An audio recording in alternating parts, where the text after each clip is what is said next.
जय हिंद। नमस्कार साथियों, आप सभी लोगों का मोस्ट वेलकम है आज के इस नए क्लास में। साथियों, आज के इस क्लास में जो है साथियों बीएसएससी कार्यालय परिचारी भर्ती 2026 के एग्जाम के लिए साथियों मोस्ट इंपोर्टेंट प्रीवियस ईयर के क्वेश्चन को देखने वाले हैं, जो कि साथियों आपके बीएसएससी कार्यालय परिचारी भर्ती 2026 के एग्जाम के लिए जो है काफी इंपॉर्टेंट है। तो आप इस क्लास को बिल्कुल अच्छी तरीके से लास्ट तक देखिएगा और इस क्लास में दिए जाने वाले इन सभी क्वेश्चनों को आप अच्छे से जरूर याद कर लीजिएगा, जिससे कि आप जो है अपने एग्जाम में सभी क्वेश्चन को आसानी तरीके से बना पाएंगे। तो चलिए साथियों क्लास को स्टार्ट करते हैं। उनसे पहले यदि आप इस चैनल पे पहली बार जुड़े हैं तो आप जो है इस चैनल को सब्सक्राइब कर लीजिए और सब्सक्राइब करके आप ऑल नोटिफिकेशन को ऑल पे दबा के जुड़ जाइए, जिससे कि जब भी कोई नई क्लास हो सबसे पहले क्लास का नोटिफिकेशन जो है आपके पास पहुंच सके। तो आप इस चैनल को सब्सक्राइब कर लीजिए, साथ ही साथ आप जो है इस क्लास को भी लाइक जरूर कर लीजिएगा। तो चलिए क्लास को स्टार्ट करते हैं और देखिएगा क्वेश्चन क्या दिया गया है। क्वेश्चन दिया गया है कि लक्षद्वीप में कितने द्वीप समूह हैं। चलिए बताइएगा। ये सभी क्वेश्चन जो है काफी इंपॉर्टेंट और सिलेक्टेड क्वेश्चन है, जो कि आपके एग्जाम में जो है 100% ये सभी क्वेश्चन आपको पूछे जाएंगे। आप अच्छे से इन सभी क्वेश्चनों को याद कर लीजिएगा और बताएंगे कि लक्षद्वीप में कितने द्वीप समूह हैं।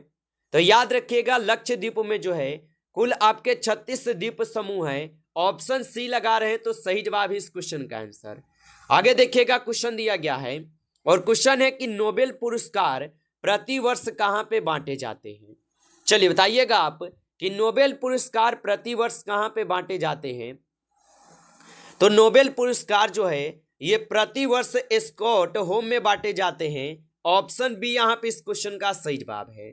आगे देखिएगा क्वेश्चन दिया गया है कि फ्रीडम फ्रॉम फियर पुस्तक जो है ये किसके द्वारा लिखी गई है। तो फ्रीडम फ्रॉम फियर पुस्तक किसके द्वारा लिखी गई है। तो ये पुस्तक किसके द्वारा लिखी गई है। तो यहाँ पे 3 नंबर क्वेश्चन का सही जवाब ऑप्शन यहाँ पे सी हो जाएगा, याद रखेंगे। आगे देखिए क्वेश्चन यहाँ पे दिया गया है कि जवाहरलाल नेहरू बंदरगाह जो है ये कहाँ पर स्थित है। चलिए बताइएगा आप कि जवाहरलाल नेहरू बंदरगाह कहाँ पर स्थित होगा।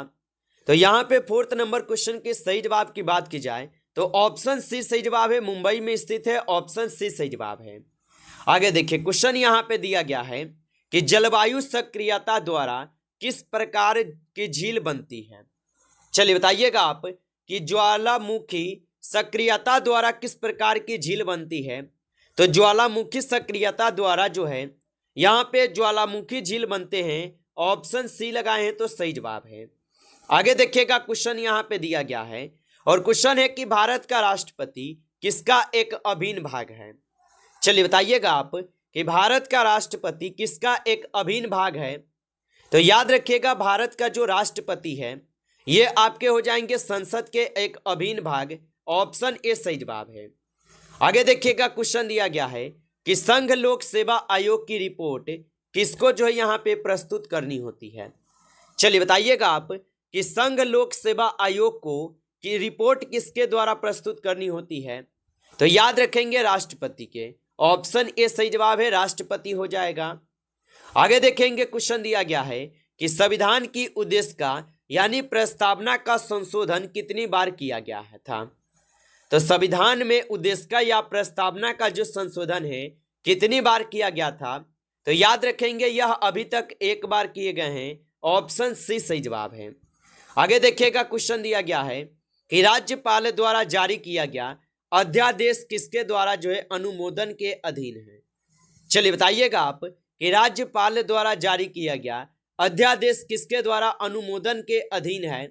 तो ये अधीन है राज्य विधान मंडल के। ऑप्शन यहाँ पे 20 सही जवाब है, राज्य विधान मंडल होगा। आगे देखेंगे क्वेश्चन दिया गया है कि अपने उपन्यास आनंद मठ में बंकिम चंद्र चटर्जी द्वारा बंगाल में किस विद्रोह का विशेष उल्लेख किया गया है। चलिए बताइएगा कि अपने उपन्यास आनंद मठ में बंकिम चंद्र चटर्जी द्वारा यहाँ पे किस विद्रोह का विशेष उल्लेख किया गया है। तो यहाँ पे इस क्वेश्चन का आप सही जवाब जो है ऑप्शन बी करेंगे, सन्यासी विद्रोह होगा। ऑप्शन बी सही जवाब है। आगे देखिएगा, क्वेश्चन दिया गया है कि मौर्य दरबार में ग्रीस के राजदूत का यहाँ पे क्या नाम था। चलिए बताइएगा आप कि मौर्य दरबार में ग्रीस के राजदूत का क्या नाम था। तो याद रखेंगे, इसके राजदूत का नाम था मेगास्थनीज। ऑप्शन यहाँ पे बी सही जवाब है। आगे देखिएगा, क्वेश्चन दिया गया है कि दिल्ली सल्तनत का शासन कब जो है प्रारंभ हुआ। चलिए बताइएगा आप कि दिल्ली सल्तनत का जो शासन है ये कब प्रारंभ हुआ। तो याद रख लेंगे, दिल्ली सल्तनत का शासन जो है ये आपके 1306 ईस्वी में जो है प्रारंभ हुआ। ऑप्शन सी सही जवाब है। आगे देखिएगा, क्वेश्चन यहाँ पे दिया गया है कि भारत में चमड़े की प्रतीक मुद्रा जो है ये किसने प्रारंभ की। चलिए बताइएगा कि भारत में चमड़े की प्रतीक मुद्रा किसने प्रारंभ की। तो भारत में चमड़े की मुद्रा प्रतीक किसने प्रारंभ की है, तो ये मोहम्मद बिन तुगलक किए हुए हैं। ऑप्शन यहाँ पे बी सही जवाब है। आगे देखिएगा, क्वेश्चन दिया गया है कि संविधान सभा ने राष्ट्रगान जो है कब अपनाया। चलिए बताइएगा आप, और आप अभी तक इस क्लास को जो है लाइक नहीं किए हैं तो आप इस क्लास को एक बार लाइक कर लेंगे। नए जुड़े हैं आप इस चैनल पे तो आप इस चैनल को भी सब्सक्राइब करके ऑल नोटिफिकेशन को ऑल पे दबा के जुड़ जाइए, जिससे कि जब भी कोई नई क्लास हो सबसे पहले क्लास का नोटिफिकेशन आपके पास जो है पहुंच सके। तो आप इस चैनल को सब्सक्राइब जरूर कर लीजिएगा। और बताइएगा कि संविधान सभा ने राष्ट्रगान को कब अपनाया। तो याद रखेंगे, संविधान सभा जो है ये राष्ट्रगान को 24 जनवरी 1950 को अपनाए थे। ऑप्शन सी सही जवाब है। आगे देखेंगे, क्वेश्चन दिया गया है कि पनामा नहर सुएज नहर से भिन्न है क्योंकि, बताएंगे साथियों। तो पनामा नहर सुएज नहर से भिन्न है क्योंकि साथियों इसमें क्या है, तो लॉक प्रणाली है। ऑप्शन यहाँ पे ए सही जवाब है, इसमें लॉक प्रणाली है। आगे देखिए, क्वेश्चन यहाँ पे है कि लागोस कहाँ के घास स्थल है। चलिए बताइएगा कि लाओस यहाँ पे कहाँ के घास स्थल होगा। तो लाओस हो जाएगा कहाँ के घास स्थल, तो ये गुयाना उच्च भूमि के हो जाएंगे घास स्थल। ऑप्शन ए सही जवाब है। आगे देखिएगा, क्वेश्चन दिया गया है कि आंतरिक अपवाह द्वारा चिन्हित क्षेत्र है। चलिए बताइएगा कि आंतरिक अपवाह द्वारा चिन्हित क्षेत्र कौन सा हो जाएगा। तो आंतरिक अपवाह द्वारा जो है चिन्हित क्षेत्र मरुस्थल है। ऑप्शन सी सही जवाब है, मरुस्थल होगा। आगे देखिए, क्वेश्चन यहाँ पे दिया गया है, जीवन को किसी भी रूप में यहाँ पे धारित करने का स्थल क्या कहलाता है। तो जीवन को किसी भी रूप में धारित करने का स्थल क्या कहलाता है, तो ये स्थल कहलाते हैं आपके जीवमंडल। ऑप्शन यहाँ पे बी सही जवाब है, याद रखेंगे। आगे देखिए, क्वेश्चन यहाँ पे दिया गया कि किसी उत्पादन की वह मांग जो अपने लिए चाहती है क्या कहलाती है। चलिए बताइएगा कि किसी उत्पादन की वह मांग जो अपने लिए चाहती है क्या कहलाती है। तो ये कहलाती है आपके प्रत्यक्ष या स्वतः मांग। ऑप्शन यहाँ पे डी सही जवाब है, प्रत्यक्ष या स्वतः मांग होगा। आगे देखिए, क्वेश्चन यहाँ पे दिया गया है, और क्वेश्चन क्या दिया गया है कि भारत में सरकार की संसदीय प्रणाली कहाँ से संग्रहण की गई है। चलिए बताइएगा आप कि भारत में सरकार की संसदीय प्रणाली कहाँ से संग्रहण की गई है। तो ये संसदीय प्रणाली जो है ये ब्रिटिश संविधान से संग्रहण किए गए हैं। ऑप्शन सी सही जवाब है। आगे देखिए, क्वेश्चन यहाँ पे दिया गया है कि लोकतांत्रिक प्रणाली के लिए निम्न में से कौन से तत्व जो है आवश्यक हैं। चलिए बताइएगा आप कि लोकतांत्रिक प्रणाली के लिए निम्न में से कौन सा तत्व आवश्यक है। तो याद रखेंगे, यहाँ पे आपके उपयुक्त सभी वाले तत्व जो यहाँ पे आवश्यक है। ऑप्शन डी सही जवाब है। आगे देखिएगा, क्वेश्चन दिया गया है, और क्वेश्चन क्या दिया गया आपका, और क्वेश्चन है कि अतिरिक्त मान किसके बराबर है। चलिए बताइएगा आप कि अतिरिक्त मान किसके बराबर है। तो अतिरिक्त मान जो है ये निर्गत आगत का अंतर होगा। ऑप्शन ए यहाँ पे सही जवाब है। आगे देखिए, क्वेश्चन दिया गया है यहाँ पे कि भारतीय संविधान का कौन सा अनुच्छेद यह निर्धारित करता है कि राजकीय नीति के निर्देशक सिद्धांत किसी न्यायालय द्वारा जो लागू नहीं किए जा सकते। चलिए बताइएगा आप कि भारतीय संविधान का कौन सा अनुच्छेद यह निर्धारित करता है कि राजकीय नीति के निर्देशक सिद्धांत किसी न्यायालय द्वारा लागू नहीं किया जा सकते हैं। तो याद रखेंगे ये अनुच्छेद 37 हो जाएगा। ऑप्शन सी सही जवाब है। आगे देखिए क्वेश्चन यहाँ पे दिया गया है कि निम्न में से कौन सी भाषा भारतीय संविधान की 8वीं अनुसूची में उल्लिखित नहीं है। चलिए बताइएगा आप कि निम्न में से कौन सी भाषा भारतीय संविधान की 8वीं अनुसूची में उल्लिखित नहीं है। तो याद रख लेंगे आप, यहाँ पे अंग्रेजी भाषा जो है ये 8वीं अनुसूची में उल्लिखित नहीं है। ऑप्शन यहाँ पे सी जो है इस क्वेश्चन का सही जवाब है। आगे देखिए क्वेश्चन यहाँ पे दिया गया है और क्वेश्चन है कि भारत के दक्षिण में सबसे दूरस्थ स्थल कौन है। चलिए बताइएगा आप कि भारत के दक्षिण में सबसे दूरस्थ स्थल कौन होगा। तो यहाँ पे इस क्वेश्चन का आप सही जवाब जो है ऑप्शन यहाँ पे क्या करेंगे, तो 25 नंबर क्वेश्चन का सही जवाब जो है ऑप्शन यहाँ पे आपके सी है इंदिरा पॉइंट। ऑप्शन सी को सही जवाब करेंगे। आगे देखिए क्वेश्चन दिया गया है और क्वेश्चन क्या दिया गया है कि धान की खेती के लिए सर्वाधिक आदर्श मृदा कौन सी है। चलिए बताइएगा आप कि धान की खेती के लिए सर्वाधिक आदर्श मृदा कौन सी है। तो याद रखेंगे यहाँ पे सर्वाधिक आदर्श मृदा जो है जलोढ़ मृदा होगा। ऑप्शन सी सही जवाब है। आगे देखिए क्वेश्चन यहाँ पे है कि मूल रोम कहाँ से निकलते हैं। चलिए बताइएगा आप कि मूल रोम जो है ये कहाँ से निकलते हैं। तो याद रखिएगा मूल रोम जो है ये निकलते हैं आपके कहाँ से, तो बाहरी त्वचा से निकलते हैं। ऑप्शन सी सही जवाब है।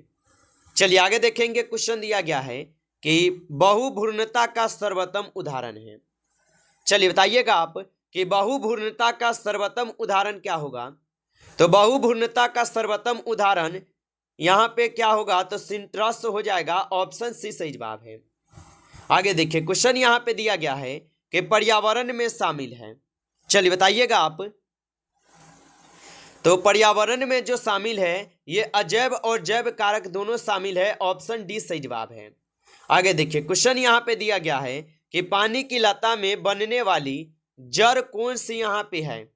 चलिए बताइएगा कि पानी की लता में बनने वाली जड़ कौन सी है। तो याद रख लीजिएगा यहाँ पे आरोही जड़ होगा। ऑप्शन यहाँ पे सी सही जवाब है। आगे देखिए क्वेश्चन यहाँ पे है कि गुणसूत्र किससे बनते हैं। चलिए बताइएगा आप कि गुणसूत्र जो ये किससे बनते हैं। तो ये गुणसूत्र बनते हैं किससे। तो यहाँ पे इस क्वेश्चन का आप सही जवाब डीएनए तथा प्रोटीन से लगाएंगे। ऑप्शन सी सही जवाब है। आगे देखिए क्वेश्चन यहाँ पे है निम्न में से कौन सा सांकेतिक संबंध लाइकेन निर्मित करता है। चलिए बताइएगा आप कि निम्न में से कौन सा सांकेतिक संबंध लाइकेन जो ये निर्मित करता है। तो यहाँ पे इस क्वेश्चन का आप सही जवाब जो है ऑप्शन यहाँ पे क्या करेंगे, तो ऑप्शन यहाँ पे ए को आप सही जवाब करेंगे। ऑप्शन ए सही जवाब है। चलिए आगे देखिएगा क्वेश्चन दिया गया है और क्वेश्चन क्या है कि भोपाल गैस त्रासदी के लिए उत्तरदायी यहाँ पे प्रमुख प्रदूषक कौन सा था। तो भोपाल गैस त्रासदी के लिए उत्तरदायी प्रमुख प्रदूषक कौन सा था। तो याद रख लीजिएगा यहाँ पे हो जाएगा मिथाइल। ऑप्शन ए यहाँ पे सही जवाब है। मिथाइल आइसोसाइनेट होगा, याद रखेंगे। आगे देखिए क्वेश्चन यहाँ पे दिया गया है कि वर्षा की बूंद का आकार गोलाकार किस कारण से हो जाता है। तो वर्षा की बूंद का आकार गोलाकार किस कारण से हो जाता है। तो याद रख लीजिएगा ये हो जाते हैं आपके पृष्ठ तनाव के कारण। ऑप्शन यहाँ पे 20 क्वेश्चन का सही जवाब होगा। नमस्कार साथियों, इस क्लास में आपके टॉप 35 क्वेश्चन थे जो कि काफ़ी इंपॉर्टेंट और सेलेक्टेड क्वेश्चन थे। साथियों यदि आपको क्लास अच्छा लगा हो तो आप इस क्लास को लाइक कर लीजिए। नए जुड़े हैं आप इस चैनल पे तो आप इस चैनल को भी सब्सक्राइब करके ऑल नोटिफिकेशन को ऑल पे दबा के जुड़ जाइए, जिससे कि जब भी कोई नई क्लास हो सबसे पहले क्लास का नोटिफिकेशन जो है आपके पास पहुंच सके। तो आप इस चैनल को सब्सक्राइब जरूर कर लीजिएगा। चलिए फिर मिलते हैं आपसे एक नेक्स्ट टॉपिक के साथ नेक्स्ट क्लास में। तब तक के लिए जय हिंद, जय भारत।